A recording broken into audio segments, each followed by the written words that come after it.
ఈనాడు సమాజానికి కావలసినటువంటి యొక్క ప్రతి పద్యము, ఈ పద్య భావాలని మీ పిల్లలకి మరి మీరు మననం చేసుకున్నట్లయితే అది ఎల్లవేళలా మనకి మార్గదర్శకంగా ఉంటుంది, ఎన్నో ఉంటుంది.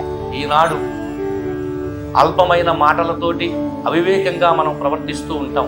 అందుకనే చెప్తాడు, అల్పుడెప్పుడు పల్కు అల్పుడెప్పుడు పల్కు ఆడంబరముగాను, సజ్జనుండు బల్కు చల్లగాను,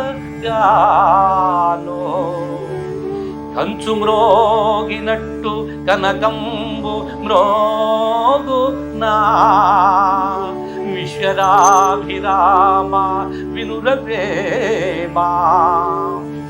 వ్యక్తిత్వ వికాసానికి అపురూపంగా దోహదపడుతుంది ఈ పద్య భావన. ఇది విద్యార్థులకు ఎంతో అవసరం. ఈ పద్య భావన అవివేకులు, అజ్ఞానులు ఆడంబరాలతో పలుకుతారు. ఎప్పుడు కూడా వివేకవంతి సజ్జనుండు చల్లగా పలుకుతాడంటే ఆలోచనతోటి నెమ్మదిగా చెప్తాడు అని మనం అర్థం చేసుకోవాలి. కనుక ఇక్కడ మనము ఎప్పుడు కూడా మన వ్యక్తిత్వ వికాసానికి దోహదపడేటటువంటి ఈ అపురూపమైన పద్య భావన మనకి మార్గదర్శకంగా ఉంటుంది. ఇలా చెప్పుకుంటూ పోతే కోకోలుగా ఉంటాయి.